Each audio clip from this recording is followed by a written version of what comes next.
Halo semuanya, berjumpa lagi dengan saya di sini. Kali ini saya akan membahas cara mencari saham yang bagus untuk diinvestasikan dalam jangka panjang. Saya di sini akan menggunakan contoh dari saham BRIS. Ingat ya, ini contoh bukan rekomendasi jual dan beli. Saya mengambil contoh dari BRIS atau Bank Syariah Indonesia. Pertama, untuk mencari saham yang cocok untuk diinvestasikan adalah melihat net income atau laba bersih. Seperti yang kita lihat di layar, pada tahun 2023, BRIS mencatatkan laba bersih sebanyak 5,7 triliun rupiah. Dan pada tahun 2024, BRIS mendapatkan laba bersih 7 triliun. Jika dihitung berarti kenaikannya sebesar 20% lebih ya. Dan ini sangat bagus sekali karena apa? Karena labanya tumbuh double digit. Setiap perusahaan yang laba bersihnya tumbuh double digit ini sangat bagus sekali. Karena perusahaan melakukan ekspansi dan melakukan berbagai strategi untuk meningkatkan labanya. Artinya perusahaan masih memiliki banyak ruang untuk bertumbuh. Ya, dan akan membuat harga saham tinggi di masa depan. Yang kedua adalah PE rasio. Rumus dari PE rasio adalah harga saham dibagi laba per saham. Dan jika di atas 30, maka bisa dianggap saham itu adalah saham premium. Jika di bawah 7, bisa disebut saham itu adalah saham yang sangat murah, tapi hati-hati, bisa jadi itu adalah saham gorengan. Dan BRIS ini PE rasionya baru 17,71, berarti masih tergolong murah. Namun pada book value-nya BRIS mencapai 2,75, dan jika di atas 3 maka BRIS akan tergolong saham mahal. Rumus dari book value adalah harga saham dibagi nilai buku per saham. Namun, meski book value-nya akan mencapai angka 3 dan bisa dikategorikan mahal, namun PE rasionya akan tetap murah.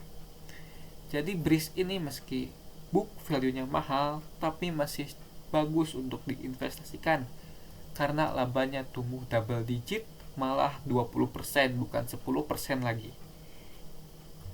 Dan yang ketiga adalah melihat ini, data konsensus ya, analis konsensus estimasi. Tahun 2025, estimasi konsensusnya itu adalah 8,2 triliun net income-nya ya. Kenapa ini penting? Karena jika laba BRIS tidak mencapai estimasi konsensus, maka asing akan keluar dari BRIS dan BRIS akan mengalami outflow dari asing yang sangat besar. Efeknya apa? Efeknya adalah harga saham akan turun jika tidak sesuai estimasi. Dan jika di atas estimasi, harga saham akan naik. Dan ingat, estimasi itu ada tulisannya E. Dan jika tidak ada tulisan E adalah data keuangan terakhir. Seperti tahun 2024, ini adalah data keuangan terakhir, dan 2025 ada tulisan E, ini estimasi konsensus. Siapa yang membuatnya? Membuatnya itu ada JP Morgan, ada BlackRock. Jadi mereka mengestimasikan saham BRIS untuk masa depannya. Dan tahun 2026 estimasinya adalah 9,6 triliun. Ini lumayan berat sekali. Dan selanjutnya kita akan melihat data ini yang paling penting, debt to equity ratio. Karena BRIS adalah Bank Syariah Indonesia, BRIS tidak memiliki hutang ya. Dan hutang yang bagus adalah 0,5.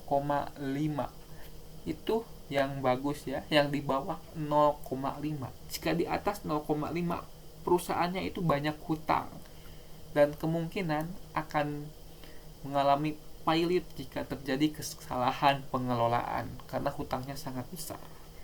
Jika di bawah 0,5 berarti itu bagus sekali untuk diinvestasikan dalam jangka panjang. Nah, saya ulangi lagi ya. Yang perlu diperhatikan adalah net income. Net income-nya wajib double digit, apalagi sampai 20% lebih kayak BRIS ini ya. Kedua, PE rasio harus di bawah 30. Lalu book value-nya harus di bawah 3. Lalu rasio hutangnya harus di bawah 0,5. Lalu harus di atas estimasi konsensus pada laporan keuangan tahunan.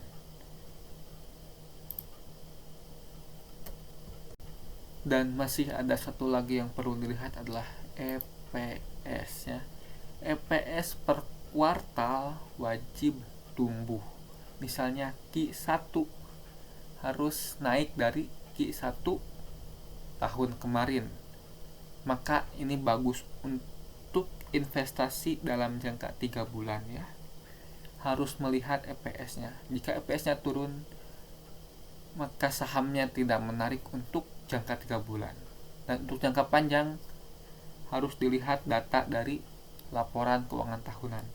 Jika untuk data 3 bulan, ini untuk investor jangka pendek ya, 3 bulan. Lihat BRIS selalu naik, berarti ini saham bagus ya, karena per kuartalnya itu naik terus EPS-nya. Nah, sekian. Terima kasih atas perhatiannya dan jangan lupa untuk like dan subscribe video ini.